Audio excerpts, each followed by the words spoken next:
Can you hear me now? Okay. Good morning, everyone. I'd just like to welcome you today. I'm Karen Baldwin with Alcoa Power Generating. I'm delighted that you're here today with us at High Rock Lake to talk about water safety. We've been blessed not with sunshine, but no rain, so we're hoping that's going to hold off. And this weekend, as we prepare for the Memorial Day weekend, we're also preparing to embark on our unofficial start of summer. Thousands of families will be joining us to celebrate by spending time in the water on the lakes this weekend and in swimming pools and playing in the neighborhood pools. So no matter where we are this Memorial Day weekend, it's important that we remember to play it safe. Drowning is one of the greatest threats facing our children. The U.S. Disease Control and Prevention Center released a report earlier this week that said drowning is the #1 cause of accidental death in toddlers ages 1 to 4. We've all heard these heartbreaking stories about children who have drowned, and this morning we're going to be joined by the father of one of those children. He will share with us his family's experience and discuss how we can prevent similar tragedies in the future. When it comes to water safety, we know that children are especially vulnerable. It only takes a moment for them to slip away, wander off, and disappear under the water. But they aren't the only ones at risk. Just a week ago, a boater died and his friend was injured in a boating accident on Baden Lake. When something flew into the driver's eye, he let go of the steering wheel and the boat veered off into an embankment. The passenger was thrown from the boat and killed. It was a very rare and unfortunate accident. The good news is that most boating accidents and drownings can be avoided by being vigilant about water safety, but we must be vigilant. For years we have preached the importance of wearing a life jacket, and that remains the single best way to protect yourself and your family when you are in the water. In North Carolina, children under 13 years old are required by law to wear a U.S. Coast Guard approved life jacket when on a boat, but that's something that all of us should do regardless of how old we are.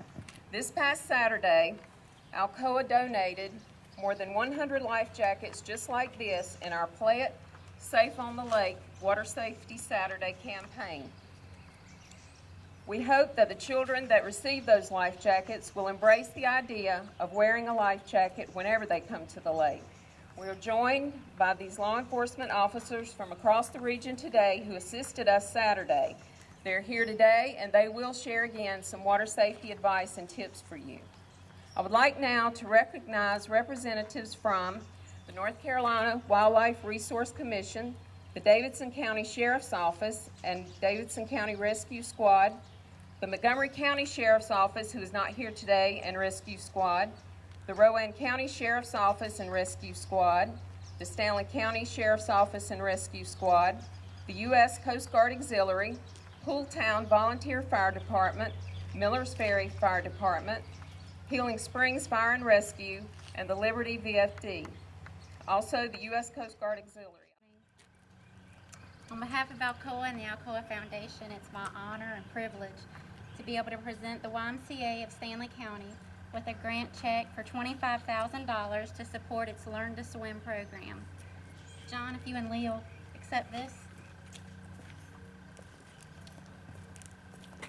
Lovely check, I'm sure it's cashable.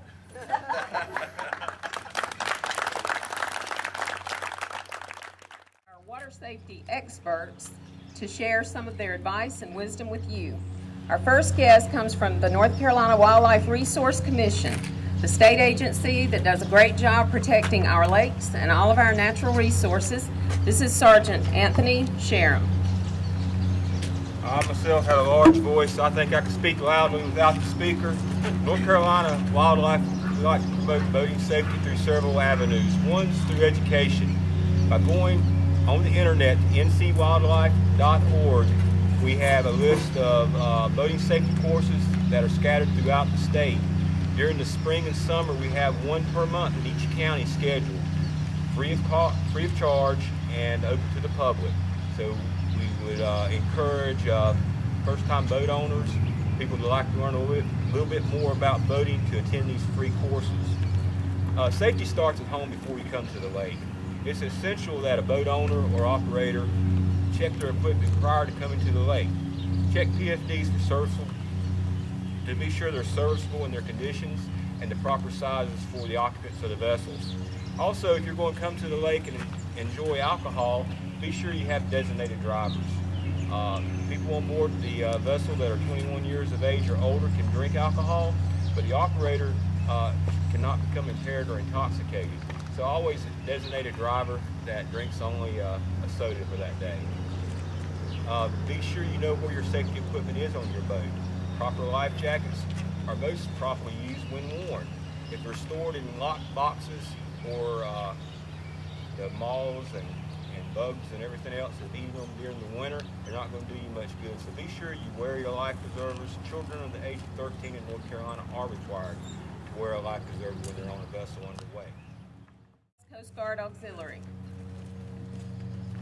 Good afternoon. Since 9/11, the role of the U.S. Coast Guard and Coast Guard Auxiliary has changed quite a bit. Our main focus still is boater safety. Unfortunately, the number of fatalities and boating accidents went up last year. In 2011, the Coast Guard counted 4,588 accidents, involved 758 deaths, 3,081 injuries, and $52 million in damage to property. Compared to 2010, the number of accidents decreased by 0.35%, but the number of deaths increased by 12.8%. What they found was that 70% of all fatal accidents were from drowning, and that 84% of those individuals were not wearing a life vest. So a life vest is very important. There's really three core messages we want to promote to the public. First is to wear a life vest. We know that wearing a life vest will increase your chances of survival dramatically if there's a boating accident. An educated boater is a good boater. Take a boating class. Even if you've been on the water for years, everyone should take a safe boating class. And finally, a properly equipped boat is a safe boat. We offer free vessel exams. Make sure that your vessel is safe in the water and that you have the appropriate safety equipment on the vessel. If we can get the public to follow these three guidelines, we can reduce the number of accidents and reduce the number of fatalities. We look forward to working with these other resources this summer and having a safe summer. Thank you.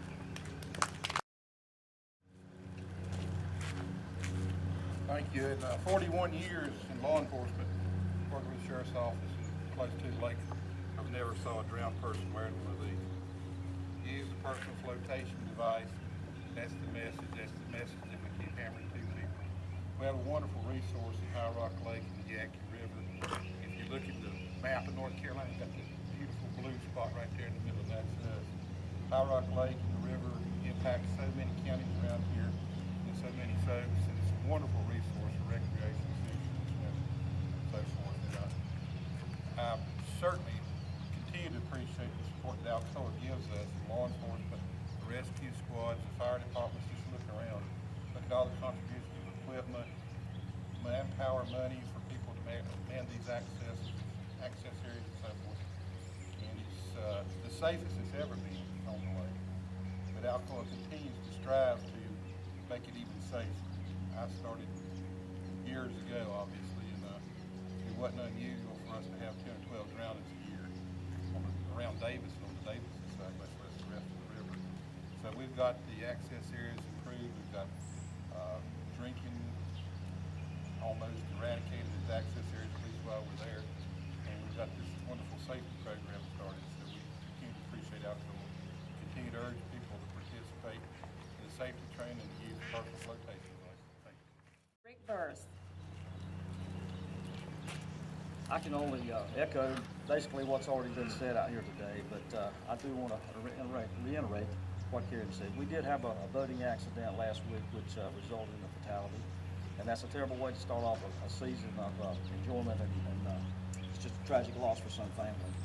But I'd like to thank our Corps for their generosity. Through their generosity, we are able to put 2 part-time people on the lakes to help look after those folks in some words, and also they provided Stanley County with a boat, equipped that boat, and I just can't say enough for the support and generosity that Alcoa has shown to us.